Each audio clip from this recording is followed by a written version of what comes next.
Crime is a brewing, he logs every clue, then rolls out to the rendezvous. He's tied up with work, but his head's in the game. Evil schemes going up into flames.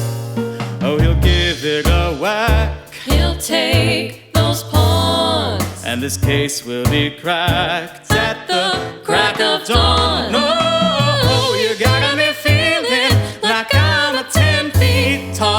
This old detective has faced it all. Yeah, there's not an order that's ever too tall.